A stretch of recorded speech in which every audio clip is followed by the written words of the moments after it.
Spine सीधी, 3 बार ओम का उच्चारण और उसके बाद प्रार्थना। ओ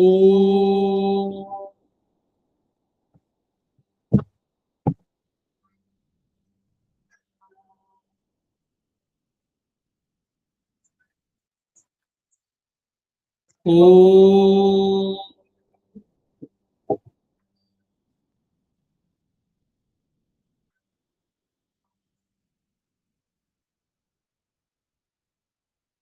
ओ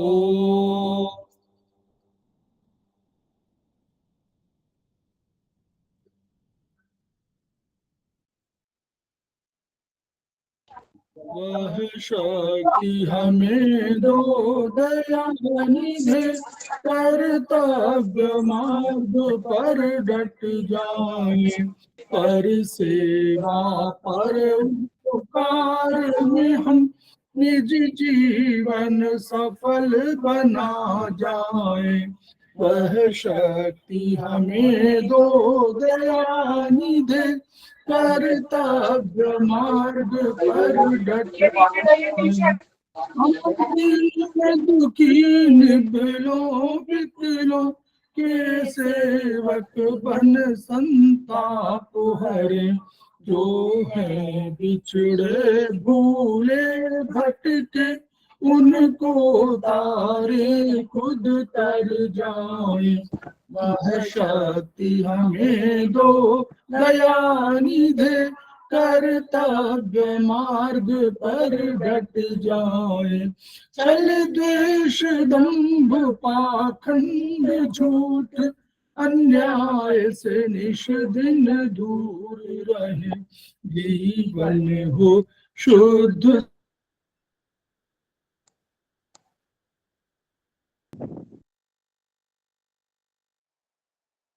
कि हमें दो दयानिधे, कर्तव्य मार्ग पर डट जाए।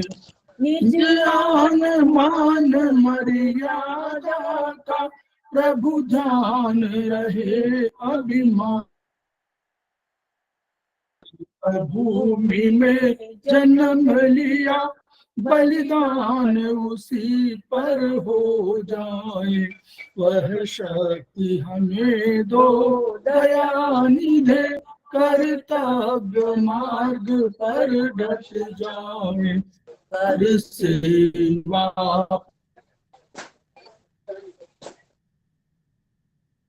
सफल बना जाए।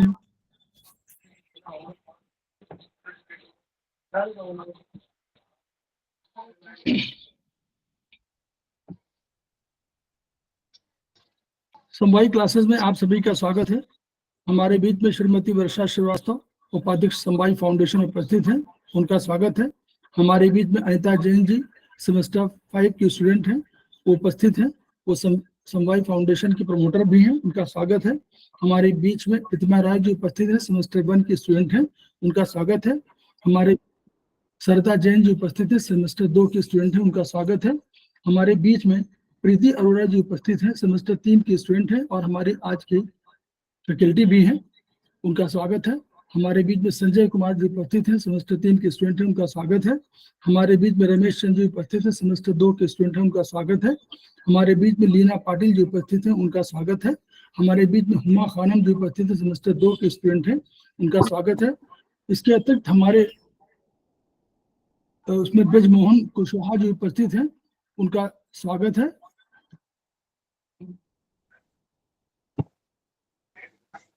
इसी हमारे बीच में निधि गुप्ता जी उपस्थित है, उनका स्वागत है। हमारे बीच में प्रशांत सिंह जी उपस्थित है, उनका स्वागत है। और हमारे बीच में रश्मि शर्मा जी उपस्थित है, उनका स्वागत है। हमारे बीच में संजय कुमार जी उपस्थित है, सेमेस्टर 3 के स्टूडेंट है, उनका स्वागत है। और हमारे बीच में बीना शर्मा जी उपस्थित है, उनका स्वागत है। हम लोग समवायी फाउंडेशन के सदस्य हैं और कुपोषण शोध प्रशिक्षण और उपचार संस्थान प्रयागराज से संबद्ध है। वहां के 3 मनुष्यों की हम ऋणी हैं। वे मनुष्य हैं ब्रह्मलीन एमपी खेमका सर, दूसरे हैं आदरणीय ज्योति अग्रवाल सर जो वर्तमान में एसपीएस के अध्यक्ष भी हैं, और तीसरे हैं एपेक्स बॉडी के chairman Shri S S Sarraf sir. इन 3 मनुष्यों के कारण ही ये संस्थान आज इस रूप में आपको दिखाई दे रहा है। वहाँ के अन्य गुरुओं से भी हमने शिक्षा ग्रहण किया है, वो चिकित्सा शिक्षा भी है और शिक्षा भी है, उनके प्रति भी हम श्रद्धा व्यक्त कर रहे हैं। वहाँ का एक मोटो है, each one reach one, each one teach one, each one treat. इसी मोटो को, इसी उद्देश्य को आपके माध्यम से जन जन जागरण अभियान के तहत पूरे विश्व में फैलाने का हमारा संकल्प है। और हम चाहते हैं कि विधा जो कम खर्चीली है, आपके माध्यम से ये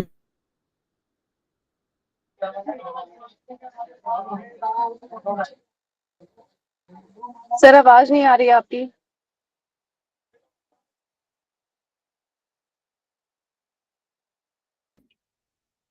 और उनको आज की क्लास को शुरू करने के लिए आमंत्रित कर रहे हैं। प्रीति, शेयर करना होगा, शेयर करना होगा। सर प्लीज शेयर कर दीजिए आप। अच्छा सर, मैं वीडियो 2 मिनट बाद ऑफ कर दूंगी क्योंकि शॉप पे हूँ ना सर, तो यहाँ पे डिस्टर्बेंस ज्यादा है। आपका तो मैं वीडियो चलेगा सर? नहीं, वीडियो हमको उल्टा दिखाई दे रहा है। सॉरी, उसको और टर्न करिए, वीडियो टर्न करिए अपना।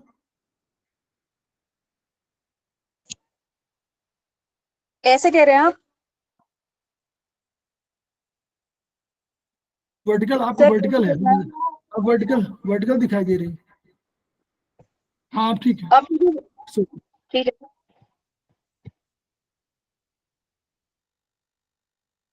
सर। मेरी आवाज प्लीज कंफर्म कर देना, आ रही है ना? आ रही। ठीक है, तो मैं शुरू करूँ sir? Yes, you can carry on. अच्छा सर, बीच में अगर वीडियो ऑफ करना पड़े तो प्लीज माइंड मत कीजिएगा, शॉप पे हूँ ना सर, तो डिस्टर्बेंस है यहाँ पे बहुत। ठीक है सर, आपकी आइडिया है सर? हाँ, मैं शुरू कर दूं, पहले इसको शेयर कर दूं। Okay sir.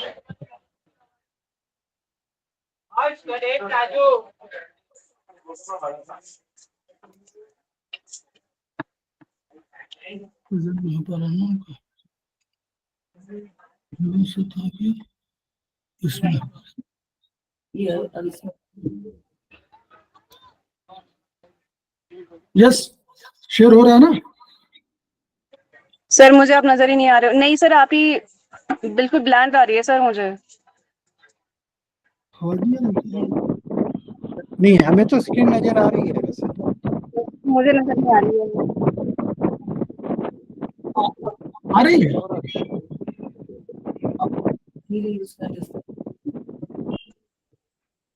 सर मुझे तो आपकी नजर आ रही है। शेयर नहीं हो रहा है? नहीं, मेरे एंड पे नहीं आ रहा है। सर हमें शेयर हो रहा है, प्रीति जी की यहाँ नहीं आ रहा है। अभी आपको हो रहा था ठीक है। शेयर हो गई है, तो मुझे आप मैम को नेटवर्क दिखाई नहीं इशू दे रही है। नहीं, दिखाई नहीं दे रहा हूँ सर। मेरे यहाँ पे थोड़ा सा नेटवर्क इशू है, कोई तो बात आप नहीं, शेयर शुरू कर दीजिए सर, मैं शुरू करती हूँ। आपकी आवाज आ रही है। ठीक है सर। किताब किताब जहां से आपने शुरू किया तो वहीं करिए, जहां से आपने खत्म किया था। जी जी जी जी। चैप्टर 4। तो सर जब आवाज होने लगता है तो मुझे बता दीजिएगा, मैं वीडियो ऑफ करके ऑडियो पे आ जाऊंगी सर।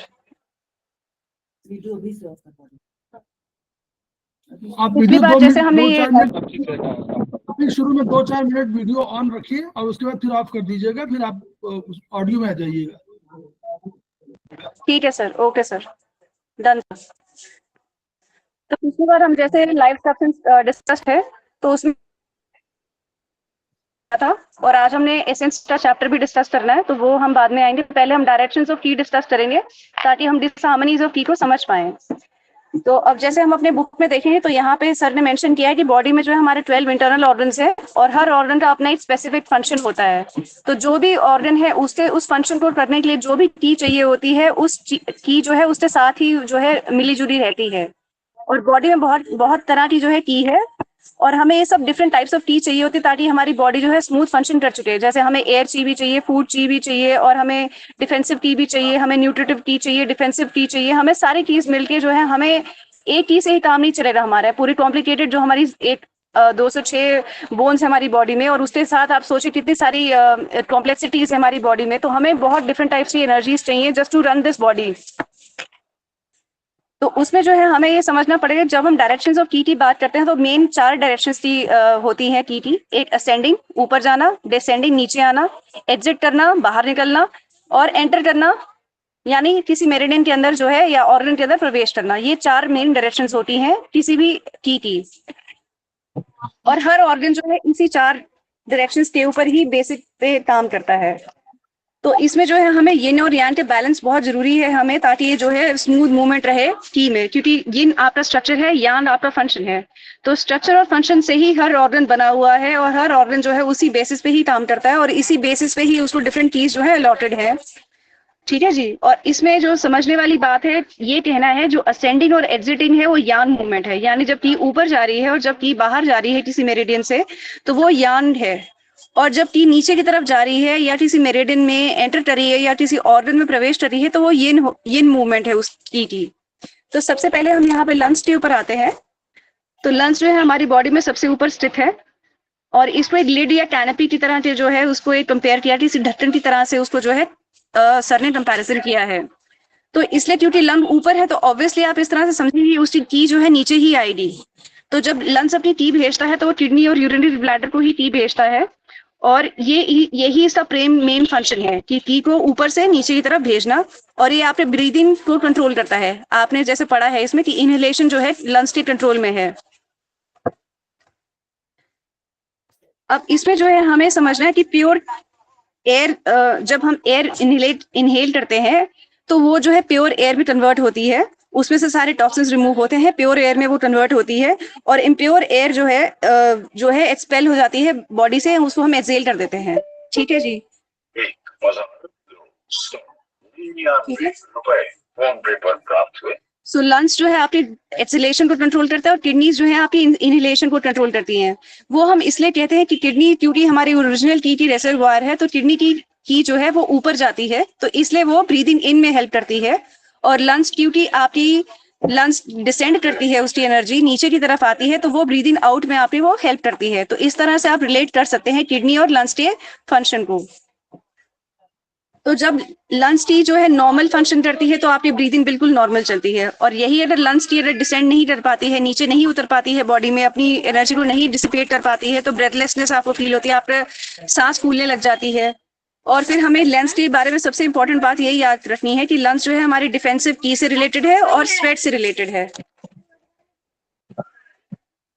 क्योंकि जो हम स्वेटिंग करते हैं वो लंग्स से ही रिलेटेड होती है, क्योंकि हमारे जितने भी पोर्स हैं बॉडी पोर्स जितने भी हैं वो लंग्स के ही कंट्रोल में आते हैं। सेकंड हम आते हैं किडनीज के ऊपर।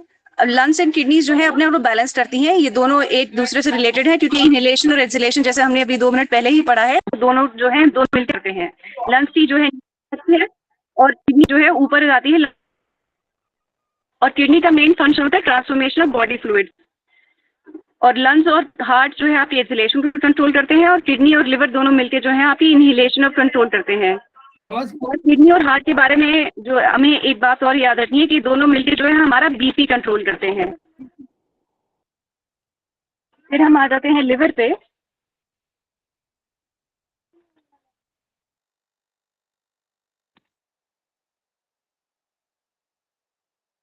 ना लिवर जो है आपकी की को मैं डायरेक्शंस जो है नीचे आपको बाद में बताऊंगी, पहले आप उसका बेसिक समझ लीजिए कि लीवर का क्या काम है। लिवर जो है आपकी की को हर पूरी डायरेक्शन में डिसिपेट करता है। तो इस स्मूथ फ्लू, क्योंकि लिवर हर डायरेक्शन में आपकी की को भेजता है, तो लिवर जो है मेन ऑर्गन बन जाता है। अगर लिवर में कोई प्रॉब्लम आती है तो आपकी की जो है हर ऑर्गन तक पहुंच नहीं पाती है। अगर ऑर्गन में नहीं पहुंचती है तो वो ऑर्गन अपना फंक्शन नहीं कर पाता है, जो भी उसको काम करना है, तो उसमें फिर रुकावटें आने शुरू हो जाती हैं। फिर लिवर की जो है स्टैग्नेट करती है, जैसे कॉन्ट्रावैक्ट करती है, फिर उसमें प्रॉब्लम्स आने शुरू हो जाती है, और फिर डिजीजेस डेवलप हो जाते हैं अगर वो हम उसको टाइम से ठीक नहीं करते हैं।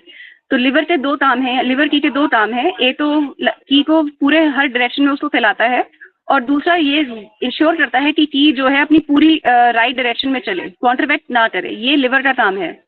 अब लिवर क्योंकि नीचे है ऑर्गन हमारी बॉडी में, तो ये की को जो है ऊपर भेजता है, एंड लंग्स टी जो है वो नीचे आती है। तो इसलिए ये दोनों जो है वो इसमें काम करते हैं। अब जैसे भी हमने कंट्रोल साइकिल में पढ़ा है कि मेटल कंट्रोल्स वुड, तो उसमें भी इन दोनों का रिलेशन बन जाता है। तो इसलिए ये दोनों अपने आप को बैलेंस कर देते हैं। और जब लिवर की ऑब्स्ट्रक्ट होती है या उसमें कोई प्रॉब्लम आती है तो उसमें हमारे को जैसे माइग्रेन हो जाता है या हमें हेडेक फील करता है, फिर या फिर हमें स्प्लीन के फंक्शंस या स्टमक के फंक्शंस पे जो है, जो कि बिल्कुल इससे पास में ही स्थित है हमारी बॉडी में, स्प्लीन और स्टमक जो है लिवर के बिल्कुल बाजू में खड़े हुए हैं, तो उनके फिर कार्य पे जो है प्रॉब्लम आना शुरू हो जाती है। ये तो हो गया आपके लिवर की के बारे में। नेक्स्ट हम आते हैं स्प्लीन पे। अब स्प्लीन का जैसे हमने पढ़ा था कि फूड की के रिलेशनशिप में हमने पहले पढ़ा था कि फूड की बनाता है स्प्लीन। तो स्प्लीन जो है प्योर की को जो है ऊपर भेजता है लंग्स और हार्ट की तरफ, और ये आपके ट्रांसफॉर्मेशन ऑफ फूड को कंट्रोल करता है, क्योंकि ये आपके डाइजेशन ऑफ फूड में हेल्प करता है। स्टमक एंड स्प्लीन जो है पेयर ऑर्गन्स है। स्टमक स्प्लीन के बिना बिल्कुल कार्य नहीं कर पाएगा। अगर स्टमक का काम है डाइजेस्ट करना, तो स्प्लीन का काम है उस डाइजेस्टेड फूड को ट्रांसफॉर्म करना और फिर उसको इस वे में लाना कि वो फूड की बने और फिर उसका ट्रांसफॉर्मेशन हो बॉडी में। ट्रांसपोर्टेशन और ट्रांसफॉर्मेशन जो है स्प्लीन ही करता है। तो स्प्लीन जो है प्योर की को ऊपर लेके जाता है लंग्स और हार्ट की तरफ। एंड जब स्प्लीन की डिसेंड होती है, अगर स्प्लीन जो है ऊपर नहीं जाती, कॉन्ट्रवैक्ट करती है, तो उससे आपको डायरिया हो जाता है। और अगर स्प्लीन की सिंक करती है तो और उसका फ्लो जो है बिल्कुल मिनिमल हो जाता है, तो आपको वैरिकोज वेन्स और पाइल्स और हर्निया जैसी प्रॉब्लम्स आनी शुरू हो जाती हैं बॉडी में। इसके बाद हमारी बुक में हार्ट दिया हुआ, बट मैं क्योंकि स्प्लीन और स्टमक पेयर ऑर्गन्स है, तो इससे पहले मैं स्टमक पे जा रही हूँ ताकि आपको दोनों क्लियर रहे कि स्प्लीन की एनर्जी जो है हमारी ऊपर जा रही थी, अब स्टमक की एनर्जी जो है नीचे आती है। तो स्प्लीन आपकी प्योर की ऊपर भेजता है और स्टमक जो है इम्प्योर की जो है वो नीचे भेजता है। एंड स्टमक कंट्रोल करता है रिसीविंग ऑफ फूड को, कि आपने खाना खाया तो वो स्टमक के पास ही आएगा। तो ये प्रोसेस देखता है कि फूड को कैसे मूव करना है। और उसके बाद जब आपने अगर ईसोफेगस में कोई प्रॉब्लम होती है तो आप स्टमक को ही ट्रीट करेंगे। अगर स्टमक की जो है नीचे ना जा रही, कॉन्ट्रवैक्ट करके अगर ऊपर जाती है, तो नोजिया और बर्पिंग, बेल्चिंग, ये सब प्रॉब्लम्स आपको आनी शुरू हो जाती हैं। नेक्स्ट हम आते हैं हार्ट पे। सर अब मैं वीडियो ऑफ कर रही हूँ, जरा यहाँ पे शोर आ रहा है शुरू। अब हार्ट जो है, हार्ट की हीट है। हमने पहले पढ़ा था कि हार्ट और किडनी जो है, किडनी की कोल्डनेस और हार्ट की हीट, ये दोनों मिलके हैं जो है बॉडी को रेगुलेट करती हैं। अगर हार्ट अपनी हीट नीचे ना भेजे तो हमारी जो है हाथ और पैर जो है ठंडे हो जाएंगे, हाथ और पाँव हमारे ठंडे हो जाएंगे और हम कोई काम नहीं कर पाएंगे। लंग्स में कोल्डनेस बढ़ जाएगी, पूरी बॉडी जो है ठंडी पड़ जाएगी। तो हमें हार्ट की हीट चाहिए ही चाहिए। तो इसके लिए जो है हार्ट जो है नीचे भेजता है अपनी हीट को टू मीट किडनी कोल्डनेस, और किडनी जो है अपनी कोल्डनेस को ऊपर भेजता ताकि वो हार्ट के साथ हीट में जो है मिक्स कर पाए। तो इन दोनों की कम्युनिकेशन की वजह से जो है हमारे जितने भी फिजियोलॉजिकल प्रोसेसेस हैं बॉडी में, respiration, excretion, digestion, transformation of food, ये सारे जो है हमारे जो बॉडी टेम्परेचर है, ये इन दोनों की मदद से ही जो है वो रेगुलेट रहता है। अब हार्ट में हीट है और किडनी में कोल्डनेस है, और ये दोनों जो है यिन और यांग की तरह से अपने आप को बैलेंस करते हैं। और कोई भी इंस्ट्रक्शन होती है अगर हार्ट और किडनी में, तो उससे ऑब्वियसली हमें डिजीजेस आते हैं। अब हमने जैसे अब ये समझ लिया डायरेक्शंस ऑफ की, तो मैं आपको एक बार एक समरी कर देती हूँ कि कौन सी की हमारी नीचे जा रही है और कौन सी की हमें ऊपर जा रही है, ताकि हम जब डिसहार्मनीज ऑफ की में पढ़ेंगे तो हमें और भी क्लैरिटी रहेगी। लंग्स की आपकी जो है, लंग्स की नीचे की तरफ जाती है, किडनी एंड यूरिनरी ब्लैडर की तरफ। हार्ट की जो है वो भी डिसेंड करती है किडनी की तरफ। स्टमक की जो है वो भी डिसेंड करती है। स्प्लीन की जो है वो ऊपर जाती है लंग्स एंड हार्ट की तरफ।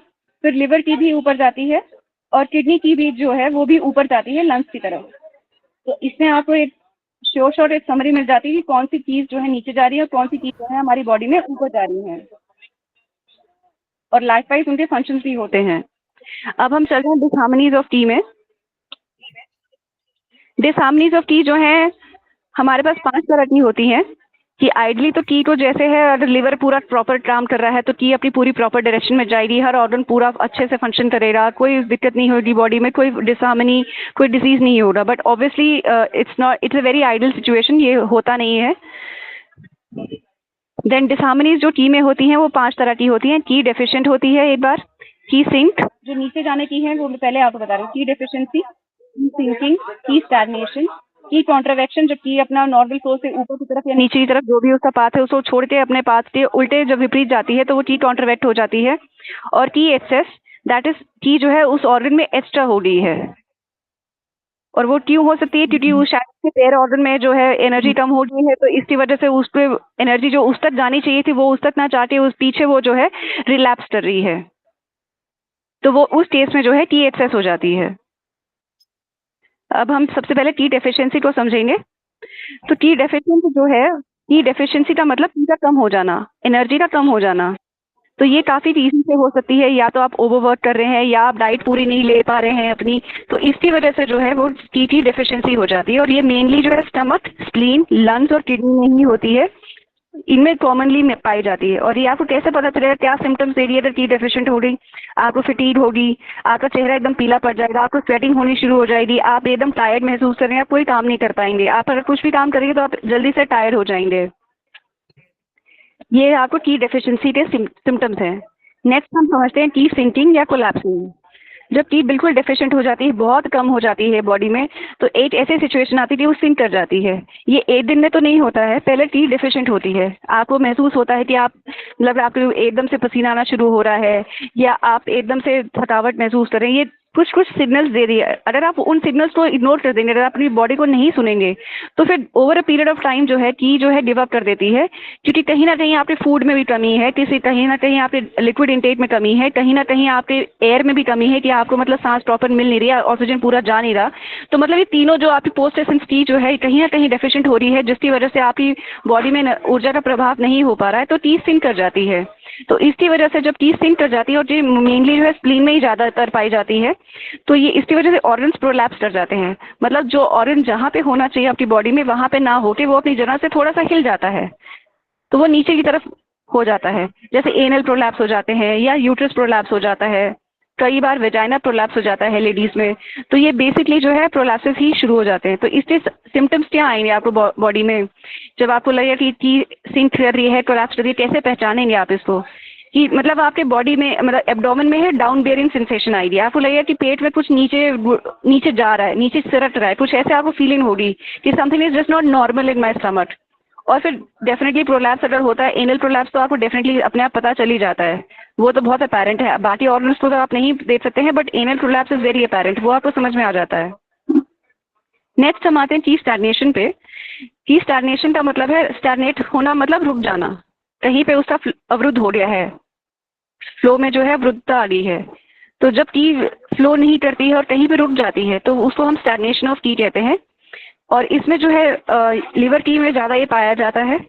और जब लिवर टी स्टैग्नेट करती है तो वो अपने आसपास के ऑर्गन्स को अफेक्ट करनी शुरू कर देती है, जिसमें वो डिफरेंट तरह के जो है वो सिम्टम्स आते हैं। स्टमक पे जाएगी तो आपको पेट में गुड़गुड़ाहट होगी, स्प्लीन में जाएगी तो उसको नोजिया और वॉमिटिंग शुरू हो जाएगी, और फिर अगर थ्रोट पे जाती है तो आपको लगता है कि गले में कुछ अवरुद्ध हुआ पड़ा है, आपके लंग्स में जाती है तो कुछ और सिम्टम्स देती है। तो लिवर के वो हैं डिफरेंट सिम्टम्स आते हैं, और लिवर की ही मेनली स्टैग्नेट होती है हमारी बॉडी में।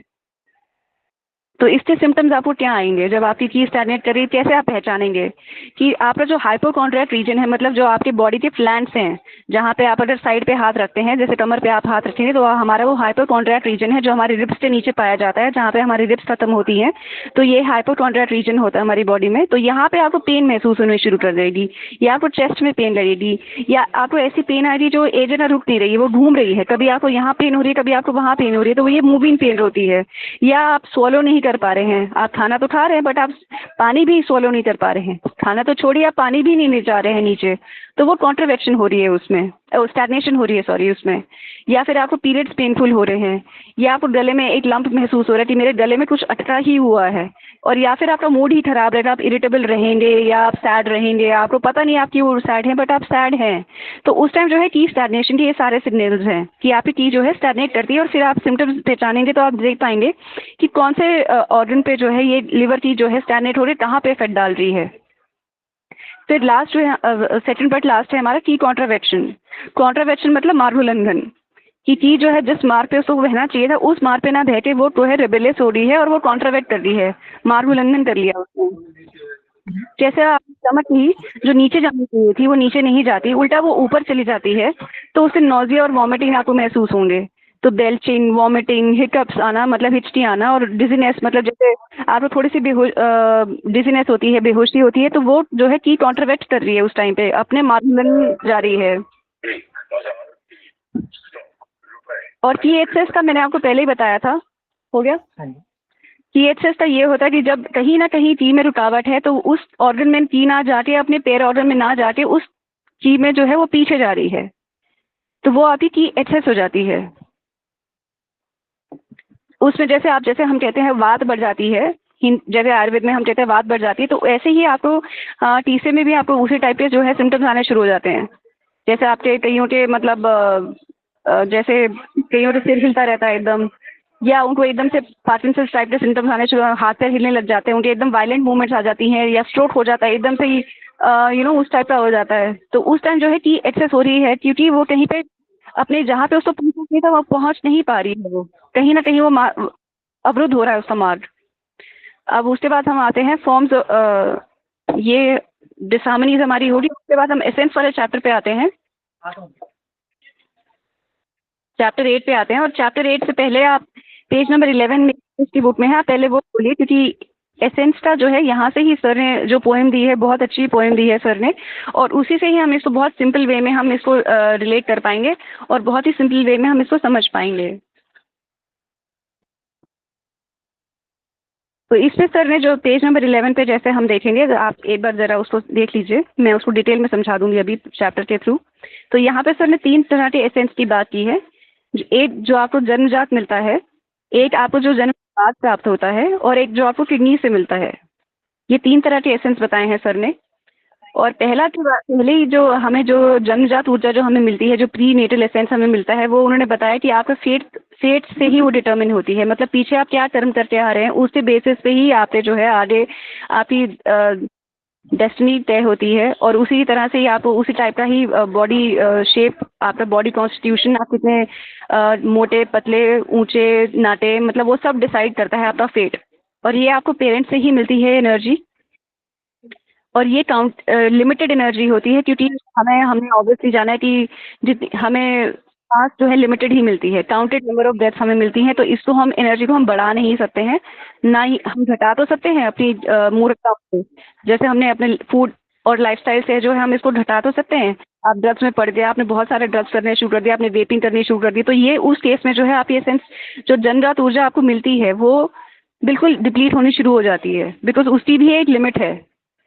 सेकंड जो है आपको एसेंस बाय बर्थ जो मिलता है, जो जन्म के बाद आपको प्राप्त होती है ऊर्जा, वो इंक्रीज तो आप कर सकते हैं, और वो आपको फूड से मिलती है, एयर से मिलती है, और वाटर से मिलती है। तो ये आप कंट्रोल कर सकते हैं, आप इसको इम्प्रूव भी कर सकते हैं अपने डाइट और लाइफस्टाइल चेंजेस से।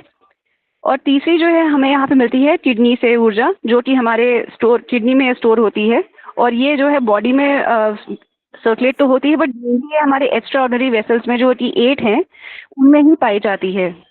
ये वेसल्स वो होते हैं जहाँ पे जैसे सारी नदियाँ मिलकर समुद्र में समाती हैं, तो ये समुद्र है हमारे की का, जितनी भी एनर्जी है बॉडी में, ये वो जो लार्ज रेजर्वोयर्स ऑफ एनर्जी है हमारी बॉडी में, ये वो वेसल्स हैं। अगर आपने वेसल्स को ट्रीट कर दिया तो आपने मतलब बॉडी को हर मेरिडियन पे जाके ट्रीट करने की जरूरत नहीं है, आपने सिर्फ 8 पॉइंट से ही बॉडी को ट्रीट करना है, वो बहुत सिंप्लीफाइड है।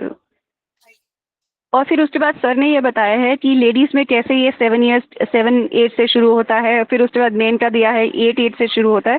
तो यहाँ पे वो ये बता रहे हैं कि एसेंस जो है 7 ईयर के गैप पे आता है जेंट्स में, लेडीज़ में, और 8 ईयर के गैप पे आता है मेन में।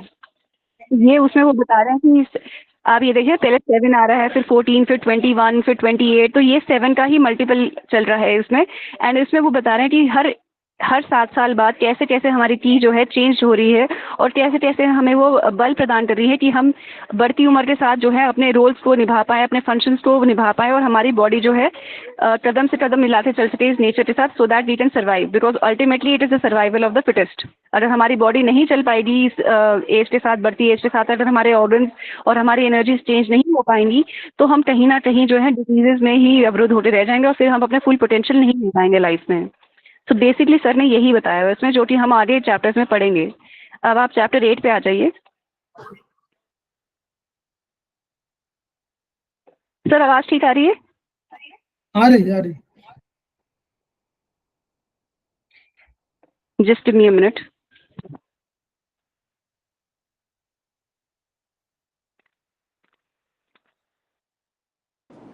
मैम आप थोड़ा स्पीड कम रखिएगा ना। ओके सर, ठीक है, आप पहले भी बता देते सर। आई एम नहीं, सॉरी वो फास्ट तो रहा था। नहीं, वो आपका रीजन चल रहा था, अब तो ठीक है, कोई बात नहीं। ठीक है सर, अभी स्लो रहूंगी। जी जी। अच्छा, जैसे हम एसेंस के चैप्टर पे आते हैं तो हमें सबसे पहले ये समझना चाहिए कि की और एसेंस में क्या फर्क है। आवाज थोड़ा धीमी है, आवाज धीमी धीमी है है। सर? ओके, अब देखिए सर। हाँ ठीक है, अब ठीक है। वो जब माइक, अगर जहाँ पे माइक है उसके पास ही रहो। हाँ जी सर, उसी के पास ही हूँ सर। वो थोड़ा सा शॉप है ना सर, तो कभी कभी हो जाता है। हाँ, वो थोड़ा बीच में गैप हो जाती है। अब जैसे हम ये एसेंस के चैप्टर पे आते हैं तो सबसे पहले हमें समझना है, जो हमें मूलभूत चीज समझनी चाहिए कि की और एसेंस में क्या फर्क है।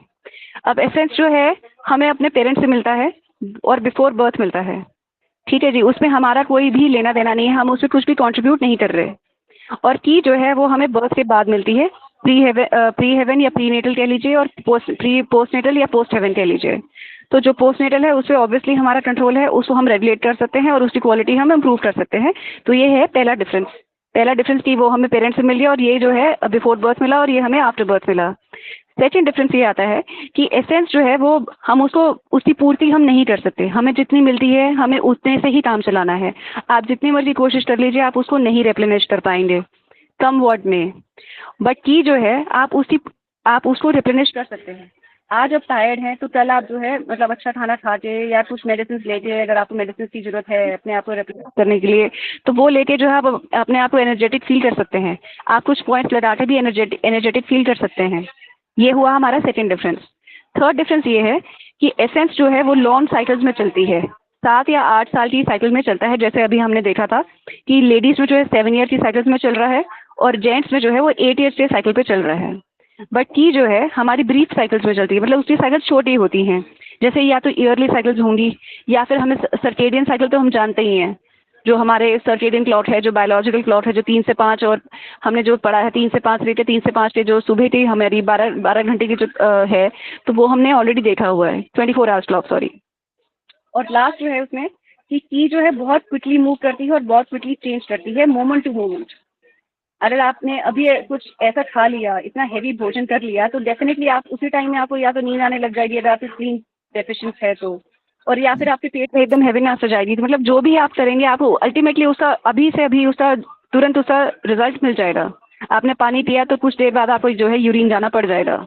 ये की का इफेक्ट आ रहा है आपके पास कि किडनी की अपना काम कर रही है।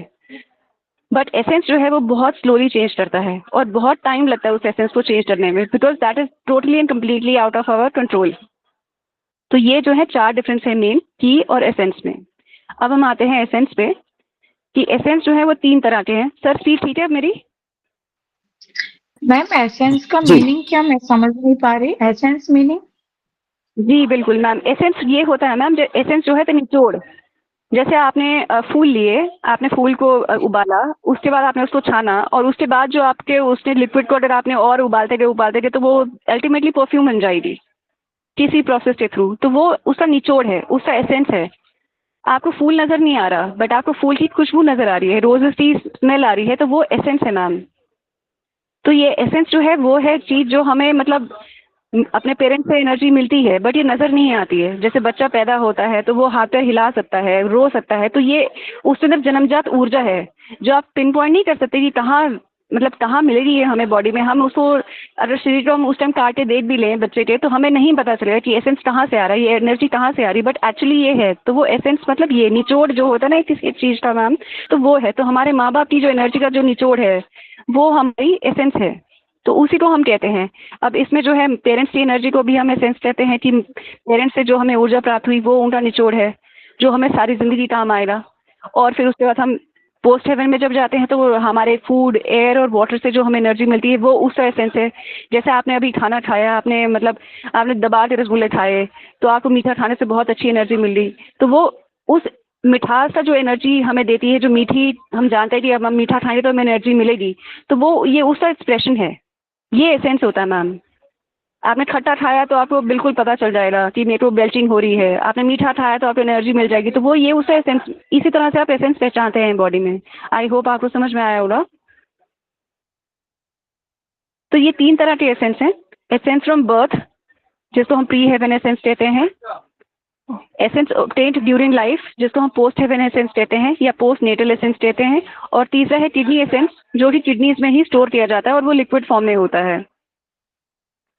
तो प्री हेवन एसेंस पे जब हम जाते हैं तो ये हमें जो अपने पेरेंट्स से मिलता है और भगवान जी से मिलता है। Because obviously God he decide करते हैं कि हमने जो कर्म किया उसका हमें क्या फल मिलना है और हमें किस तरह की शक्ल मिलनी है। सूरत, आपकी शक्ल, सूरत, आपका कद, काठी, आपका व्यवहार, ये सब भगवान जी ही डिसाइड करते हैं। तो ये आपके पेरेंट्स और आपको गॉड से मिलता है, एट बर्थ मिलता है। और ये आपके पिछले जो कर्म हैं उनकी ही वजह से मिलता है। ये आपके कर्म प्रारब्ध जिसको आप कह सकते हैं, ये वो है। तो ये आपके जो आपको एसेंस मिलेगा, जो प्री हेवन एसेंस मिलेगा, ये आपकी लाइफ स्पैन को डिसाइड करेगा कि आपकी बॉडी कैसी रहेगी, मोटी, पतली, या आप कितनी उम्र तक जिएंगे। ये सारा जो है ये प्री नेटल एसेंस जो है डिसाइड करेगा। आप इस एसेंस को आप बढ़ा नहीं सकते हैं, बट आप इसकी क्वालिटी को इम्प्रूव कर सकते हैं अच्छे कर्म करके।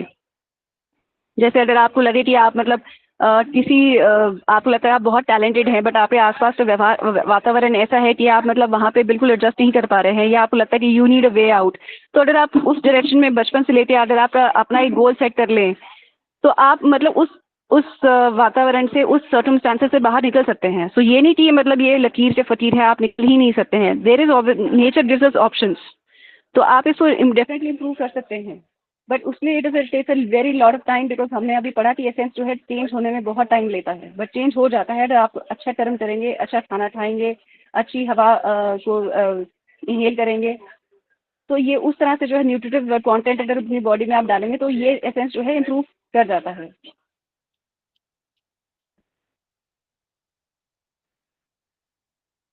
तो ये जो है आपको ये बहुत पावरफुल एसेंस होता है। या तो आपको ये बना देता है या आपको ये बिगाड़ देता है। अगर आपने पहचान लिया कि आपने मतलब डिसाइड कर लिया कि you want to live a good life, you will be able to live a good life. तो ये आपके ऊपर है। प्रारब्ध जो है आपका जो था वो पिछला आपको मिल गया उसका रिजल्ट, बट आगे आपने जो करना है वो आपके हाथ में है। तो ये आपको ऑप्शन देता है कि आप अच्छे कर्म कीजिए, अच्छा खाना खाइए, तो आप उसकी इम्प्रूव जो है क्वालिटी कर सकते हैं। अगर आप नहीं करेंगे, अभी सर ने पेज नंबर 11 पे लिखा है कि अगर आप काम नहीं करेंगे तो ये एसेंस वीक हो जाएगा। अगर आप इसको इम्प्रूव नहीं करेंगे तो उसकी क्वालिटी डिक्रीज हो जाएगी। तो नेचर भी हमें, जैसे नेचर हमेशा मूव करती है, तो वो भी हमें कहती है कि हमें भी चलना पड़ेगा। हम एक जगह पे स्थिर होकर नहीं रहते। हम हाथ पैर मतलब हम ये नहीं कह सकते कि मेरा तो जो कर्म था मेरे को मिल गया, अब तो मैं हाथ पे हाथ धर के बैठूंगा, मेरी किस्मत जो है वो मुझे मिल जाएगा।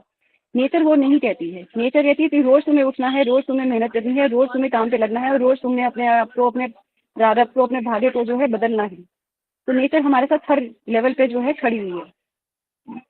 तो ये एसेंस आपके जो है एम्ब्रियो और फीटस को जो है ये आपके मदर के ही वूम में आपको मिलता है। और जहाँ पे GV4 है, GV4 आपके हमने पढ़ा कि किडनी से बीच में आता है, और जहाँ पे GV4 लोकेटेड है वहीं पे जो है लेडीज का यूट्रस मिलता है। तो जब ये आपका एम्ब्रियो इम्प्लांट होता है लेडीज में, तो ये उस टाइम जो है ये एसेंस आपको वहीं से ही आपको पोषित करना शुरू कर देता है। आपके जो एम्ब्रियो है जब वो फीटस बनता है धीरे धीरे आगे जाके, और 9 मंथ में आगे जब बेबी डिलीवर होता है लेडी से, तो ये पूरे टाइम जो है ये एसेंस उस बेबी को संभाल के रखता है और ये मदर की किडनी से ही उसको नरिशमेंट देता है। तो ये आपकी कॉन्स्टिट्यूशन को डिसाइड करता है, आपकी लाइफ फोर्स को डिसाइड करता है, आप कितने स्ट्रॉन्ग हैं वो डिसाइड करेगा, आपकी एज को डिसाइड करेगा कि आप क्या यूनिक है। अब कई लेडीज को जो है ट्विंस बच्चे होते हैं, ट्रिपलेट्स भी होते हैं, तो तीनों की किस्मत जो है अलग होती है। बिकॉज ऑब्वियसली एसेंस जो है बहुत यूनिक है। हालांकि वो एक ही माँ की संतान है, बट ये जो है एसेंस है आपको यूनिक बनाता है, क्योंकि तीनों के कर्म अलग हैं। कुछ उनमें कॉमन था जो इस घर में वो पैदा हुए, जो उनको अभी काटना है एक फैमिली कर्मा के तौर पे, उस कर्मा को उन्होंने काटना है, उस कर्म को भोगना है। But ultimately we are all individual soul. तो that is the reason why कि एसेंस तो सेम रहा इन दोनों बच्चों का, बट उनके कर्म, उनकी शरीर की कद काठी, उनके एज, उनका सब कुछ व्यवहार बिल्कुल अगर वो ट्विंस भी हुए, बिल्कुल आइडेंटिकल ट्विंस भी हुए और अनआइडेंटिकल ट्विंस भी होते, तब भी वो बहुत डिफरेंट रहता है। और ये एसेंस ही हमको जो है यूनिक बनाता है। अगर मैम ये बताइए। क्वेश्चन है, जैसे कि हम लोग फर्स्ट सेमेस्टर में पढ़ रहे थे ना, तो जी। बताया गया था कि बायो एनर्जी है, ठीक है, इसका हाँ जी। नाम बायो एनर्जी या फिर की बोलो, या फिर आप आत्मा बोलो, ठीक है। जी अब आप जी सेंस को अलग कर रहे हो, की को अलग कर रहे हो, और फिर आत्मा क्या हुआ? फिर आत्मा तो गया। सर, आत्मा नजर नहीं आती है ऑब्वियसली, इसको कार्यान्वित तो आत्मा ही कर रही है। अगर हमने आयुर्वेदा में अगर आपने पढ़ा हो तो जब हम आत्मा और तम की बात करते हैं, मतलब आत्मा और माइंड की बात करते हैं, तो माइंड जो है it is under the control of आत्मा। तो अल्टीमेटली जो है आत्मा आपको कभी नजर नहीं आएगी, बट अगर आप जो इसमें आप की जो है वो आत्मा से ही हमें मिलती है। जैसे मैंने कहा कि GV4 में जो एनर्जी है, जो GV20 में एनर्जी है, वो हमें कॉस्मिक एनर्जी जो है हमें ऑब्वियसली भगवान से ही मिलती है, और वो आत्मा भी हमें GV20 के आसपास ही, पीनियल ग्लैंड के आसपास ही मिलती है। तो बच्चे में आपको ये नहीं मिलेगी, because that fetus is inside the womb. The moment that fetus comes out of the mother's womb, तो उसमें आत्मा का प्रविष्ट होता है। अगर आप माने तो हमें टीचर ने ये समझाया कि जब मदर डिलीवर करती है बेबी को, जब शी ब्रीथ्स इन, तो she is giving that essence to the kid. आप जो आत्मा की बात कर रहे हैं, when the mother is giving the birth to the child, she is transferring that essence which was in her kidneys to that child through her breath. ऐसे ही उस बच्चे को अपने माँ से, क्योंकि अम्बिलिकल कॉर्ड से वो फीटस अटैच्ड है, तो उसको डायरेक्टली एनर्जी कहीं से नहीं मिल रही है, नेचर से भी नहीं मिल रही है। It is the mother who is acting as the source of energy. So that umbilical cord is the connection between that kid's atma or that man or whatever you want to, the essence that you want to call it. So ये वो है sir. हाँ जी sir, क्या कह रहे थे आप? मैं नहीं, हेलो। हाँ जी सर, बताइए। नहीं, असल में रमेश जी का तर्क जो था वो दूसरे फुटिंग पर था। उनका कहना था कि चूंकि इस चाइनीज में हम लोग आत्मा शब्द का उल्लेख अलग से नहीं कर रहे हैं स्पेसिफिकली इस रूप में, बल्कि आत्मा को हम लोग अलग अलग लीवर या जो है लंग्स में हम लोग मानते हैं दूसरे रूप में, कार्पोरियल सोल के रूप में, और एक जो है आकाशीय ऊर्जा के रूप में। लेकिन हम लोग सर आपकी आवाज नहीं आ रही मुझे अब।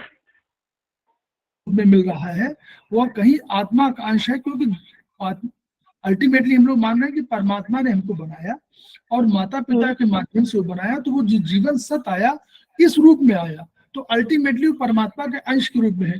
हालांकि अलग से परमात्मा को इस रूप में नहीं कहा गया है, लेकिन ये कहा गया प्रारब्ध, जो पुराने जन्मों के कर्म है, जो पुरानी जो आत्मा है, जो ईश्वर है, उसने कहीं ना कहीं हमको जो है किसी न किसी माता पिता के माध्यम से ऊर्जा दिया, तो वही जीवन सत्य के रूप में है। इस संदर्भ में प्रीति मैडम का ये कहना है। तो रमेश जी का तर्क दूसरी तरह का था, लेकिन दोनों के अगर एक साथ देखें तो दोनों एक सही है। अल्टीमेटली प्रारब्ध जो है पुराना जो है वो कहाँ से मिला? ईश्वर से मिला है, मदर फादर से मिला है, तब हमको मिला है। वो आत्मा ही तो है, कहीं आत्मा परमात्मा तो एक ही अंश है, इस रूप में है। अलग से इसको डिफाइन चाइनीज में नहीं किया, लेकिन हम लोग आयुर्वेदिक पढ़ रहे हैं, तो दोनों को हम लोग दोनों को समझते चले एक साथ। जी मैडम, ठीक, आगे चलिए। और ये जो एसेंस हमें मिलता है हमारे ऑर्गन सोर्स पॉइंट में ही हमें मिलता है, और इसी ऑर्गन सोर्स पॉइंट पे अगर हम ट्रीटमेंट करते हैं तो हमें इस ओरिजिनल एसेंस जो हमें ओरिजिनल की मिली है उसको हम एक्टिवेट कर सकते हैं। क्योंकि हमने पढ़ा कि ऑर्गन सोर्स पॉइंट जो है हर ऑर्गन का मास्टर पॉइंट होता है, और ये ओरिजिनल की को ही रिप्रेजेंट करता है। तो ये ऑर्गन की एनर्जी और ऑर्गन की फंक्शन को जो है टोनिफाई कर देता है। तो जब आप इसमें लिखा हुआ बुक में, जब हम यिन ऑर्गन के ऑर्गन सोर्स पॉइंट पे अगर हम एक्टिवेट करते हैं, अगर ट्रीटमेंट देते हैं, तो हम यिन ऑर्गन की एनर्जी को है टोनिफाई कर रहे हैं, उस एनर्जी को हम बढ़ा रहे हैं। और यही अगर हम यांग ऑर्गन पे जाते हैं, तो यांग ऑर्गन पे जब हम जाते हैं तो वो आपकी बॉडी को जितने भी इन्फेक्शंस जो आपकी बॉडी में जो पैथोजेनिक फैक्टर्स उसको हार्म कर सकते हैं, ये हमें इन्फेक्शन से बचाता है। तो एक तरफ तो आपकी नरिशमेंट मिल रही है आपको यिन ऑर्गन से, और सेकंड जो है आपको यांग ऑर्गन से जो मिल रही है आपको डिफेंसिव एनर्जी मिल रही है, जो आपके इन्फेक्शन से आपको बचा रही है सॉरी। तो इन ऑर्गन सोर्स पॉइंट को हमने जैसे माना था कि ये लाइटनेस पॉइंट्स भी हैं, और जब हम इनको, अगर आपको याद हो रहा, हमने सेमेस्टर 1 में पढ़ा था कि ये लाइटनेस पॉइंट्स होते हैं ऑर्गन सोर्स पॉइंट्स, और जी क्लेफ्ट पॉइंट्स के साथ अगर हम इनको मिलाते हैं तो ये हमारे जो है इन्फेक्शन को दूर करने के लिए लाइटनेस एंड डार्कनेस पॉइंट्स जो है हम लगाते हैं। तो उस वे में भी हम इसको जो है इसको रिमेंबर कर सकते हैं। तो ये जो प्रीनेटल एनर्जी जो हमें मिली थी हमारी मॉम से, ये हमारे GV4 पॉइंट पे जो है स्टोर की जाती है, और ये पॉइंट जो है आपकी किडनीज के बीच में मिल जाता है आपको, और एग्जैक्टली वहीं पे आता है जहाँ पे लेडीज में यूट्रस पाया जाता है।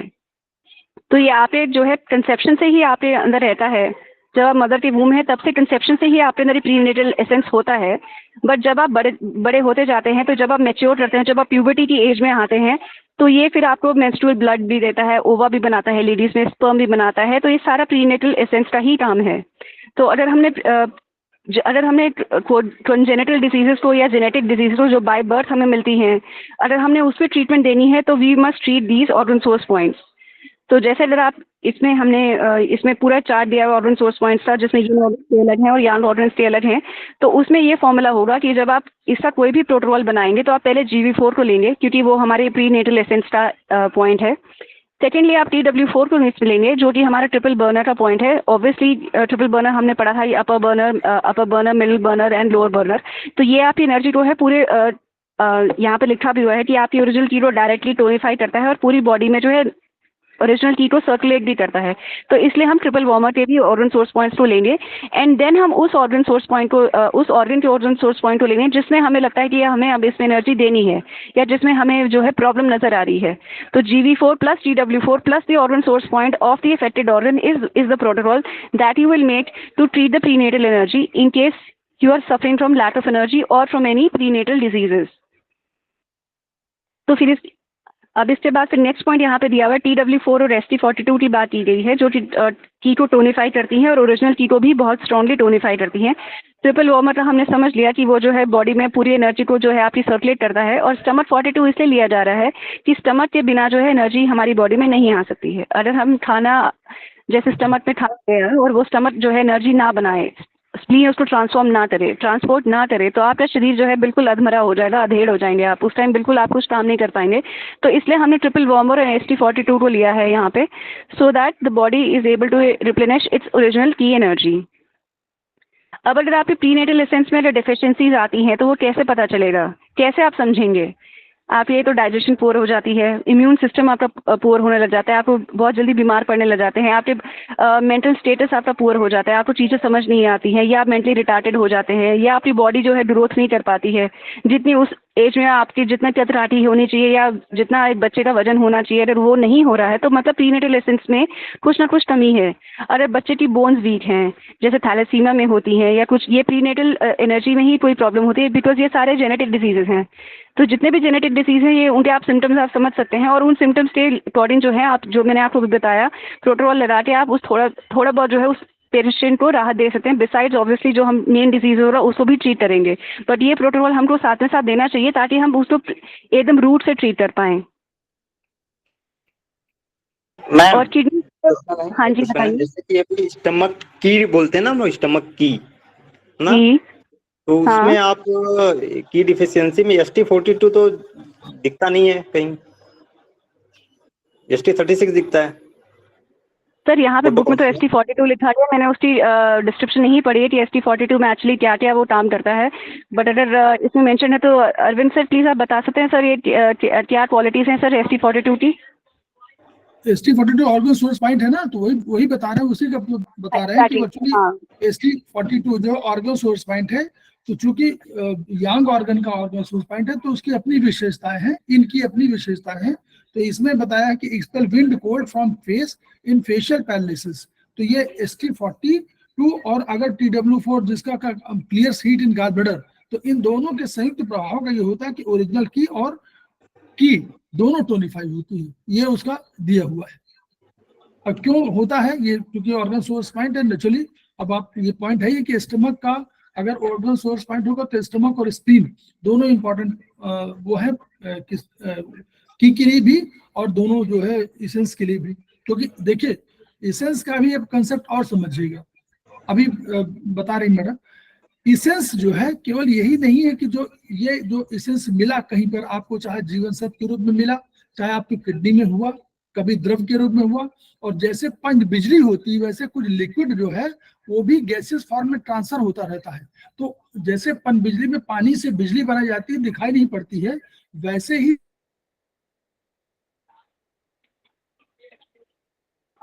सर आपकी आवाज नहीं आ रही मुझे अब। का जो पॉइंट है वहीं पर सुरक्षित है और वही किडनी के दरवाजे दोनों जो है उन्हीं में रहती है। लेकिन ये परिमार्जित परिष्कृत होती है आपके विचारों से, आपके सत्कर्मों से। अब जब कभी आप इस इसेंस की बात करेंगे तो जो जग में प्राप्त जीवन सत्व है ये मिलता है आपको अल्टीमेटली कहाँ से? आपको स्टमक से और आपको स्प्लीन से मिलता है, ब्रह्मांड से भी आपको मिलता है। तो ये सारे जीवन सत्व जो सारे सत्व या सारी एनर्जी आपको अल्टीमेटली आकर के आपके शरीर में ही संयुक्त होती है, और वो जीवन सत्व को भी परिमार्जित करती है। वो बढ़ाती नहीं है, लेकिन उसको परिमार्जित और परिष्कृत कर, जैसे आप बर्तन अगर न मांजे तो आपका क्या होगा, कुछ दिनों बाद वो काला पड़ने लगेगा या पीला पड़ने लगेगा। तो वैसे ही अगर किसी जीवन सत्व को अगर आप सुधार नहीं करते हैं, अपने को बनाते नहीं, खराब करते जाते हैं, तो अल्टीमेटली क्वांटिटी तो वही रहेगी, लाइफ तो उतना रहेगी। 50 साल की 60 है, 70 है, 80, 90, तो 90 साल का जीवन जरूर रहेगा, लेकिन वो जीवन सत्व जो है, क्योंकि उसका क्वालिटी बिगड़ रही है, इसलिए वो जीवन उतना अच्छा नहीं रह पाएगा। ये उसका आगे चलें सर। सर आगे चलें। हाँ, जग में प्राप्त जीवन सत्व जी, अब ये जग में प्राप्त जीवन सत्व है या पोस्ट हेवन एसेंस या पोस्ट नेटल एसेंस भी इसको कहते हैं। तो ये आपको फूड, वाटर एंड एयर से मिलता है। तो जैसा आप खाएंगे वैसा ही आपका मन होगा, ये तो हमने बहुत पहले ही पढ़ा हुआ है, अपने शास्त्रों में भी हमारा लिखा हुआ है। तो अगर आप पोस्ट नेटल एसेंस को समझना चाहेंगे तो फूड की प्लस एयर की प्लस गैदरिंग की, ये तीनों मिलाते जो है आपका पोस्ट नेटल एसेंस या जग में जो प्राप्त आपको जीवन सत्व मिलता है, ये उसको बनाता है। तो ये आपकी जो पोस्ट नेटल एनर्जी जो है, ये आपके स्टमक और स्प्लीन से आपको मिलती है, बिकॉज ऑब्वियसली हम खाने से ही एनर्जी प्राप्त करते हैं, जो हम खाते हैं वही हमें एनर्जी देता है। तो इसलिए आपके ये स्टमक और स्प्लीन जो है आपके डाइजेशन, ट्रांसफॉर्मेशन और transportation of food and fluid, जो फ्लूइड्स हैं उसको भी ये ट्रांसपोर्ट करता है। तो ये फूड से भी रिलेटेड है और फ्लूइड से भी रिलेटेड है।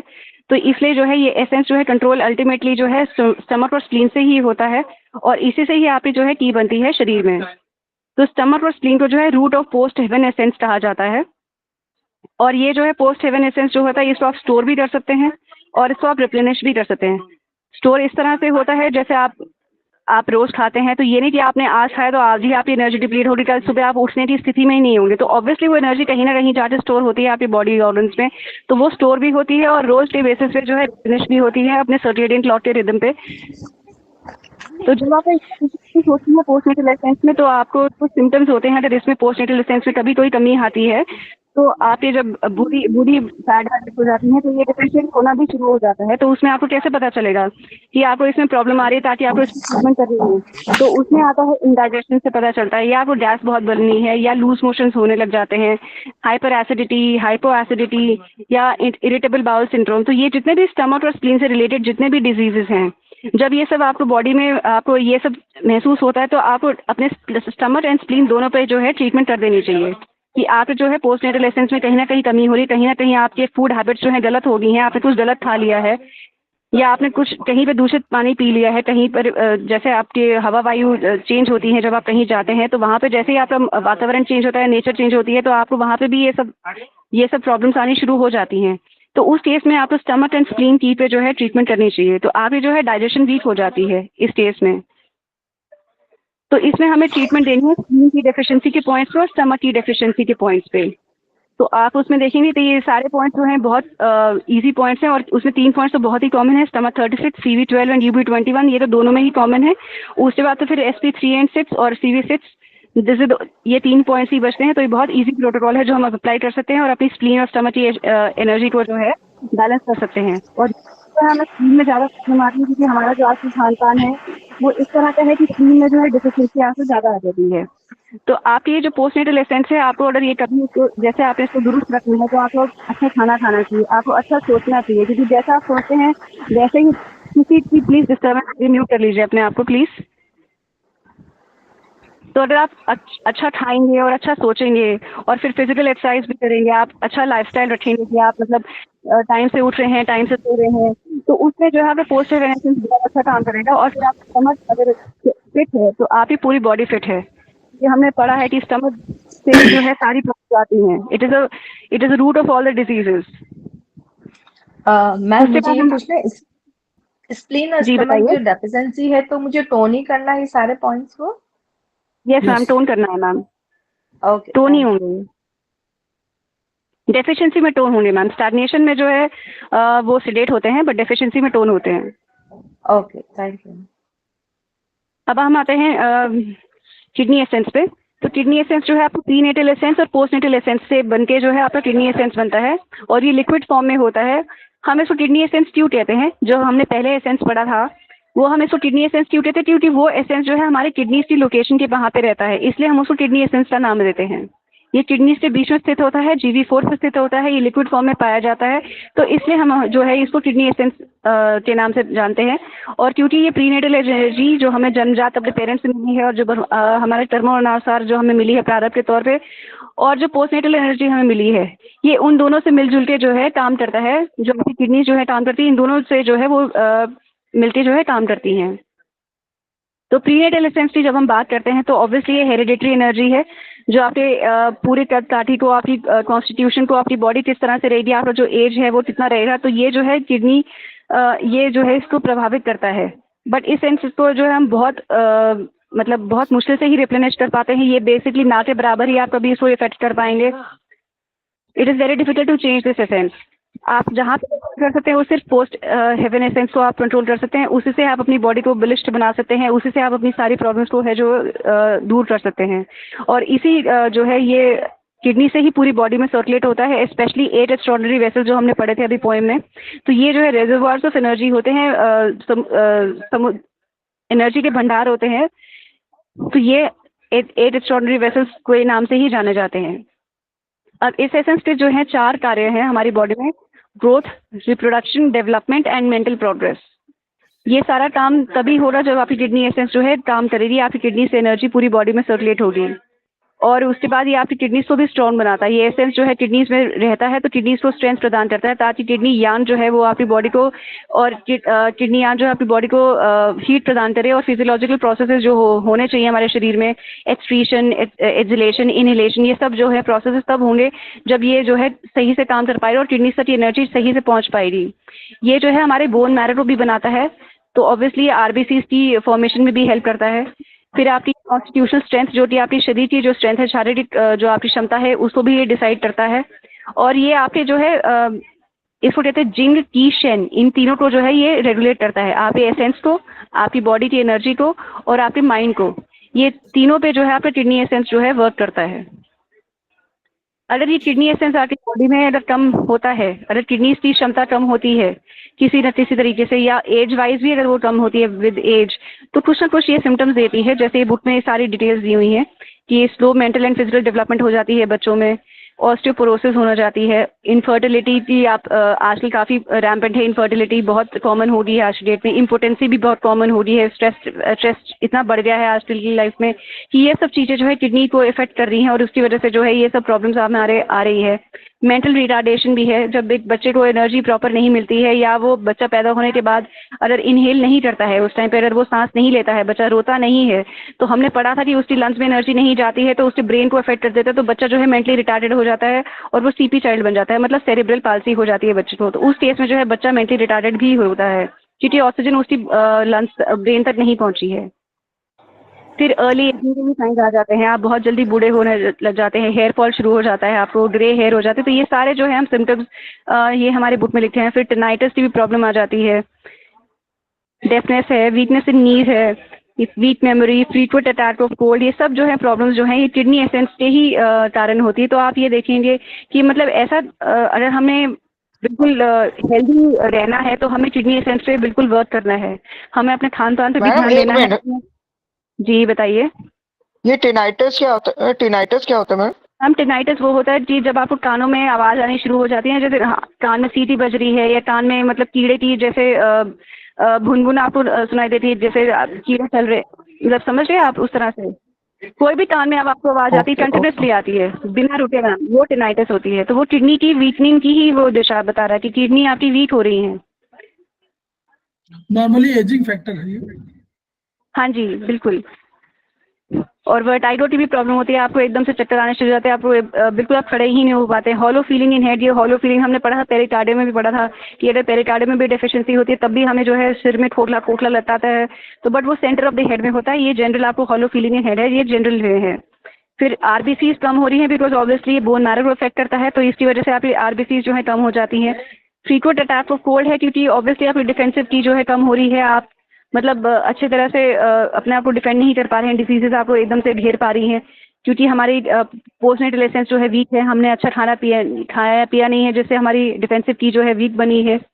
तो इसकी वजह से ये सारी डिजीजेज जो है हमें होती हैं, और ये किडनी एसेंस ये 10 पॉइंट्स हैं जो कि हमें बायलैटरल तौर पे जो है टोन करने चाहिए। और कभी भी किसी बच्चे को अगर कॉन्जेनिटल डिजीजेज हैं तो हमें किडनी एसेंस के पॉइंट्स ही उसको लगाने चाहिए। जब हमें कुछ और समझ ना आए कि वो बच्चे में क्यों प्रॉब्लम हो रही है, तो एक शुरुआती फर्स्ट लाइन ऑफ ट्रीटमेंट जो है हम उसको किडनी एसेंस के पॉइंट्स दे सकते हैं। और इसमें जो है जो हमें मेन समझना चाहिए कि हमें विमेन में जो है ये एसेंस जो है 7 ईयर के साइकिल पे चलता है, और जो जेंट्स में है वो 8 ईयर के साइकिल पे चलता है। तो विमेन में अगर आप देखेंगे पेज नंबर 11 में हमने जैसे पढ़ा है कि जब गर्ल जो है 7 ईयर्स की होती है तो किडनी की जो है उसमें फ्लावर करती है, मतलब किडनी जो है अपनी एनर्जी देनी शुरू करती है बॉडी में। आपको मालूम चलता है कि वो किडनी जो है देनी शुरू कर रही है एनर्जी, बच्चे के अंदर रूप रंग आ जाता है, बच्चे का चेहरा खिल जाता है, उसके बालों में शाइन आती है। तो ये सब चीज़ें जो है बताती हैं कि मतलब किडनी जो है बता रही है। आप बालों से जो है डेफिनेटली पता कर सकते हैं कि किडनी की कैसी हेल्थ है बॉडी के, because hair on head is symbolised by your kidneys. तो ये फ्लावरिंग होती है किडनी की। 14 ईयर्स में उसको मेंस्ट्रुएशन होती है। 21 ईयर्स में सर ने बताया है कि किडनी एसेंस जो है अपने पीक पे होती है और विजडम टूथ आता है बच्चे लड़कियों के अंदर। और 28 ईयर्स में जो है उनके बोन्स और कार्टिलेजेस जो है वो स्ट्रॉन्ग बन जाते हैं, उनके बाल लंबे हो जाते हैं, बॉडी में जो है लस्टर आ जाती है, बॉडी में शाइन आती है। और 35 ईयर्स में जो है हेयर फॉल, फिर अब ये धीरे धीरे जैसे आप बढ़ते जाएंगे तो आपकी ऑब्वियसली किडनी एसेंस जो है वो डिक्लाइन होनी शुरू हो जाती है, हेयर फॉल होना शुरू हो जाता है, आपके चेहरे पे आभा होनी कम शुरू हो जाती है, आपके चेहरे का कलर चेंज हो जाता है, आपकी स्किन जो है श्रिवल हो जाती है, मतलब ड्राई हो जाती है। फिर 42 साल तक आते आते आपका फेस जो है डार्क पड़ना शुरू हो जाता है, आपके बाल जो है वो ग्रे हो जाते हैं। 49 ईयर्स में सर बताते हैं कि मेनोपॉज हो जाता है लेडीज में। और 56 में जो है लाइफ एसेंस जो है एकदम ड्राई होना शुरू हो जाता है। और आपकी कंसेप्शन वेसल जो कि हमने 8 एक्स्ट्राऑर्डिनरी वेसल्स में कंसेप्शन वेसल भी आते हैं जो कि हमारी रिप्रोडक्टिव एनर्जी से बेसिकली रिलेटेड हैं विमेन में, तो ये जो है एम्प्टी हो जाते हैं और हमारी फिर ओल्ड एज जो है स्टार्ट हो जाती है। ये लेडीज का है। ऐसे ही अगर हम जेंट्स में जाएंगे तो वहाँ पे जो है 8 ईयर की साइकिल है, तो 8, 16, 24, 32 ऐसे आप समझेंगे। तो 8 ईयर्स में जो है किडनी की फ्लावर होती है, मतलब बच्चा जो है वो मेच्योरिटी की तरफ चल पड़ता है। फिर 16 ईयर्स तक होते होते उसके स्पर्म काउंट बनने शुरू हो जाते हैं। 24 ईयर्स में किडनी एसेंस जो अपने पीक पे होता है, उससे भी विजडम टीथ निकलते हैं, उसकी बॉडी जो है फुलनेस आ जाती है, मतलब जितना उसको टटाटी होनी चाहिए थी, मसल्स में जो ग्रोथ होनी चाहिए थी, शरीर में जो ग्रोथ होनी चाहिए थी, वो सब जो है उसकी वो कंप्लीट हो जाती है ग्रोथ उसकी। बोन्स अपनी जगह बढ़ चुकी हैं, मैक्सिमम ग्रोथ हो चुकी है उसकी। हाँ जी। हाँ मैम, देखो मैम मेरा क्वेश्चन क्या था ना, ऐसे देखिए जैसे कि 2 क्वेश्चन है।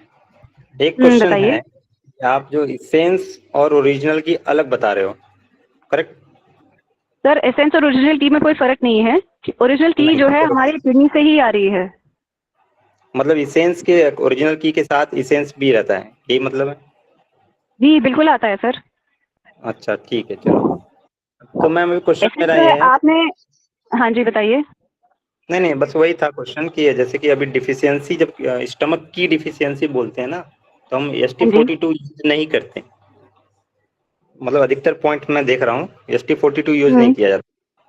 और लेकिन और दूसरा एक क्वेश्चन है कि जो आप जब फॉर्म बता रहे थे मूवमेंट की का, कि अपना हाँ जी। की किडनी से लंग्स ना, किडनी से लंग्स, हार्ट, स्प्लीन, हाँ तो जी। ये अपना ये बाकी यंग ऑर्गन क्या करता है? यंग ऑर्गन में की नहीं जाती क्या, जबकि ऑर्गन सोर्स पॉइंट है यंग के भी? सर जाती है ना। तो वो कुछ नहीं करते वो मतलब मूवमेंट की का फॉर्म में हेल्प नहीं करते, की के फॉर्मेशन में? सर करते हैं ना, जैसे लंग्स की जैसे जो है नीचे डिसेंट करती है तो किडनी और यूरिनरी ब्लैडर में जाती है। तो यूरिनरी ब्लैडर जो है हमारा ऑब्वियसली सर, ये हमने जो ट्रांसफॉर्मेशन पढ़ा था ना, तो हमने देखा था कि जो ये ऑर्गन्स हैं उसमें ही बेसिकली हमारे जो है डिफिशियंसीज आती हैं। तो मेन वर्क जो हमारी बॉडी में है वो ये ऑर्गन से ही हो रहा है, क्योंकि हमने पढ़ा कि कीन ऑर्गन जो है हमेशा काम करता रहता है और यान ऑर्गन तब काम करता है जो उस पर काम आता है। तो मेन जो इफेक्ट आता है यहाँ पे हमेशा हमारे ये ऑर्गन्स क्योंकि ज्यादा काम कर रहे हैं, तो हमारे ये ऑर्गन्स ही आगे लग के काम कर रहे हैं। आप लंग्स में देखिए तो लंग्स में जो एनर्जी जा रही है किडनी में जा रही है, तो यिन टू यिन जा रही है। फिर आगे वो क्योंकि यूबी उसका पेड ऑर्डर है तो उससे वो जो है यूबी में जा रही है, यूरिन बनके उसमें जो है आगे पास आउट हो रहा है हमारे शरीर से। ऐसे ही हार्ट की जो की है वो नीचे जा रही है, किडनी में जा रही है। अब हार्ट भी यिन ऑर्गन है, किडनी भी यिन ऑर्गन है। तो सर ओरिजिनल की के बिना यहाँ पे कोई काम नहीं होता। तो ओरिजिनल की अगर नहीं भी कहेंगे आप तो ये जो है मतलब यहाँ पे इंटरचेंजेबल ही यहाँ पे यूज किए गए हैं दोनों वर्ड, कि ओरिजिनल की और एसेंस जो है सेम है।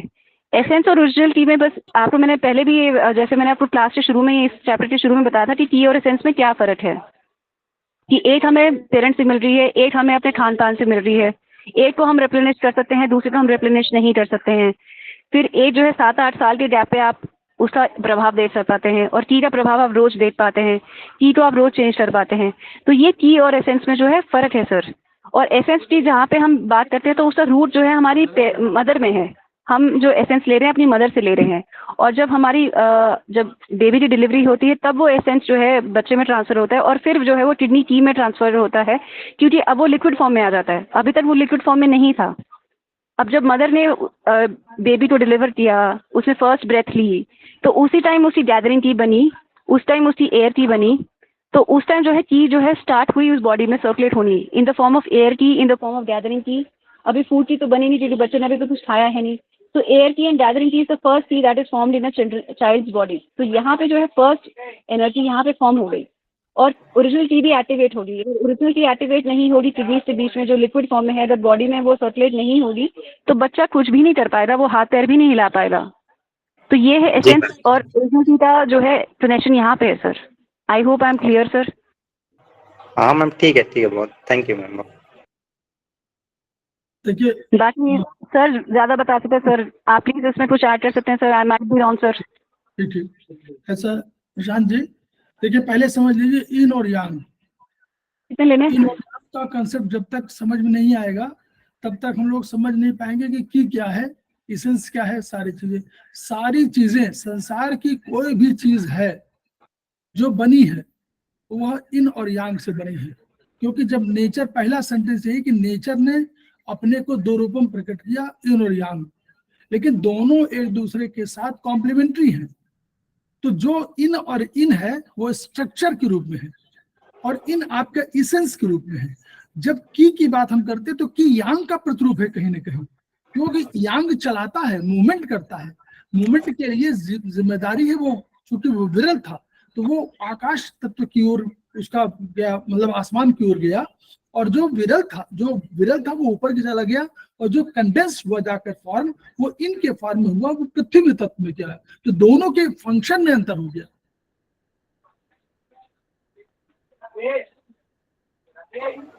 जी सर।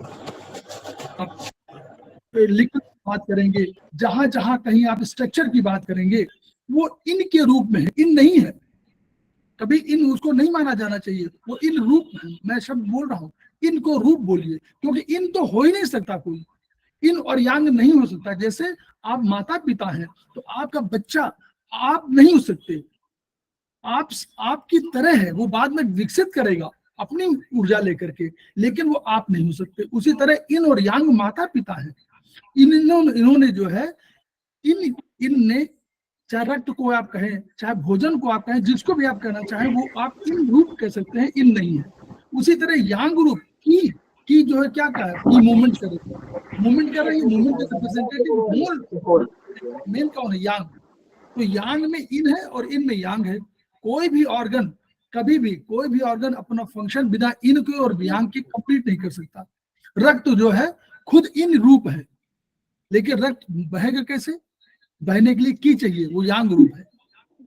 तो इसलिए जो हम लोग यहाँ बता रहे हैं कि किडनी जो भी इन है, जब इन्होंने कहा द्रव के रूप में, इसेंस को कह दिया है कि द्रव के रूप में है, और इसके बाद कहा कि जो किडनी की ऊर्जा जो आई जीवन सत्य के रूप में कंसेप्ट जो हुआ वो ईश्वर का हुआ, प्रारब्ध का हुआ। फिर उसके बाद जब यहाँ आई तो वर्चुअली जो जीवित 4 है वहां पर जीवन सत्य के सुरक्षा की बात हुई, प्लस उसमें दोनों रूपों में है, वो जीवन सत्य द्रव के रूप में हो। और आप देखिए, हाँ हम लोग मानते हैं कि जो द्रव है वो भी की है, जो सॉलिड है वो भी की है, और जो हमारा क्या कहते हैं गैसेस फॉर्म है वो भी की है। ठीक है, तीनों डेंस फॉर्म में होगा तो वो हमारा हो जाएगा सॉलिड, और लिक्विड फॉर्म में हो जाएगा तो बीच का, और हमारा गैसेस फॉर्म हो जाएगा तो हमारा सबसे रेरिफाइड। अब इन्हीं सब के में कहा गया किडनी के आसपास रहती है कि ऐसा नहीं है कि किडनी को ऊर्जा जो मिली वो किडनी ने अपने पास रखा। किडनी हर ऑर्गन के पास गई है, और स्पेशली ऑर्गन में गई और यांग ऑर्गन में गई। सब में हुआ, लेकिन सबके काम बढ़ गए। यांग ऑर्गन के काम दूसरी तरह के काम है। यांग ऑर्गन का काम जैसे डिफेंसिव वाला काम वो यांग ऑर्गन के काम है, बहुत से फंक्शनल काम है वो यांग ऑर्गन के काम है। इन ऑर्गन के काम उनको जो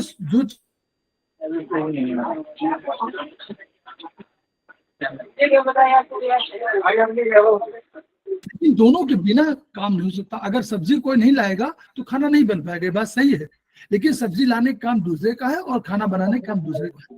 ऐसे इन और यांग के रूप में, और ऐसे ही किडनी की जीवन सत्व, पोस्ट जीवन सत्व और प्रीनेटल जीवन सत्व, तीनों को समझिए। ये विचार है, ये ऐसा कोई नहीं है कि कहीं आपको जगह कि ये रखा हुआ है, ये दार्शनिक विचार है, वो जस्टिफाइड हुआ है मॉडर्न साइंस से, उस रूप में सही पाई गई, वो सही पाई गई, बस ये केवल है। तो ये सब दार्शनिक विचार है कि जीवन सत्व होता है और जीवन सत्व निश्चित होता है, उसको परिमार्जित करते हैं, परिष्कृत कर सकते हैं, वो मेनली स्टोर्ड होता है किडनी में। इसीलिए जब कभी जीवन सत्व की बात करते हैं तो किडनी को हम लोग जरूर कहते हैं कि किडनी ट्रीटमेंट जरूर करिए, आप चाहे GB4 लगाइए, TW4 लगाइए, कुछ भी लगाइए।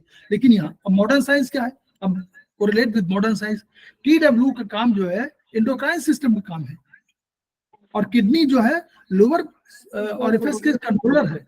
तो किडनी कंट्रोलर क्या है, बोन का, बोन मैरो का, तो सबका कंट्रोलर वो हो गई। आयुर्वेद में आइए, रस रक्त मांस में अस्थि मज्जा शुक्र, तो मज्जा और अस्थि और मज्जा में क्या हुआ, बिना अस्थि मज्जा के, मज्जा क्या है, बोन मैरो, तो अस्थि और मज्जा के माध्यम से ही मज्जा बनेगा। तो इसलिए तीनों, चूंकि हम लोग मॉडर्न साइंस भी पढ़ रहे हैं, चाइनीज भी पढ़ रहे हैं और आयुर्वेदिक पढ़ रहे हैं, इन तीनों को हम लोगों को ट्रांसलेट एक रूप में करना है। तो ये जो जीवन सत्व, ये जीवन सत्व में लोग मान के चले कि ऐसी है जो हमको प्रारब्ध में ईश्वर ने दिया है, और वो शक्ति हमारे सुरक्षा के लिए है कि हम जीवन में आए और अपने काम कर सके वो। लेकिन अगर अच्छे काम करते हैं तो वो परिष्कृत होती रहती है, खराब काम करते हैं तो परिष्कृत नहीं होती है। किडनी उसका मेन सोर्स ऑर्गन है, सोर्स ऑफ ऑर्गन जो है मेन किडनी है, जो किडनी को ट्रीटमेंट हमको करना ही करना है, चाहे जो जीवन सत्व की कोई प्रॉब्लम आए तो भी किडनी करना है, और जीवन सत्व के जो अलग से पॉइंट है उनको भी हम कर सकते हैं। जहां तक ST42 की बात आपने की, कोई ऐसा आवश्यक नहीं है कि सारे प्रोटोकॉल में सारे पॉइंट्स का यूज हुआ हो। जहां आप देखें, आप भी एक्सपेरिमेंट करिए, आप भी। जी सर। अल्टीमेटली जब ऐसा मत सोचिए कि खेमका सर को ये लिख के इस तरह मिला हुआ है कि ST42 सिलेक्ट करिए, टोन करिए, ऐसा नहीं मिला था, वो भी दूसरे फॉर्म में मिला, उन्होंने अपने ट्रांसलेट किया अपने एक्सपीरियंस से, इसलिए उस एक्सपीरियंस के माध्यम से उन्होंने ये सब लिखा है। आप अपना प्रोटोकॉल एक करिए, ST42 को आप यूज करिए और देखिए इससे फायदा हो रहा हो तो आप उसको प्रोटोकॉल में शामिल कर लीजिए, लेकिन लिखा है। उसी तरह बहुत से पॉइंट हम लोग, जैसे GB 39 पॉइंट है, बहुत कम यूज करते हैं, GB 34, 33, 34, 35 हम लोग यूज ही नहीं करते नॉर्मली। हाँ सर, GB 39 जबकि बोन मैरो का ही पॉइंट है। हाँ, लेकिन 33-34 के आसपास बहुत पॉइंट ऐसे हैं, 30 से लेकर 34 तक के बड़े इंपॉर्टेंट पॉइंट है, उनको हम लोग कम यूज करते हैं, नहीं यूज करते, प्रोटोकॉल नहीं बन पाए।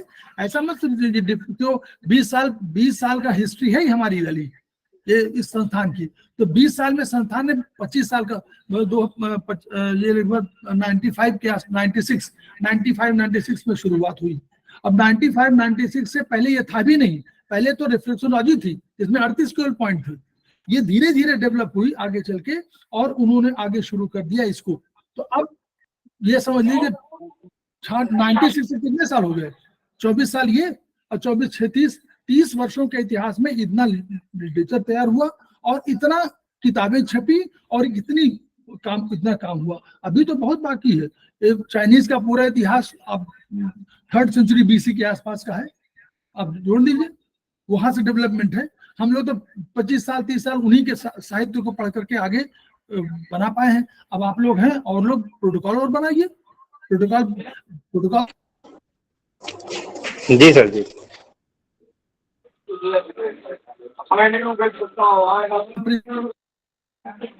Yes sir. हम लोग 5 मिनट का ब्रेक लेते हैं और इसके बाद फिर अपनी बात शुरू करेंगे, ठीक है? जी sir, thank you sir. Thank you sir. जी सर।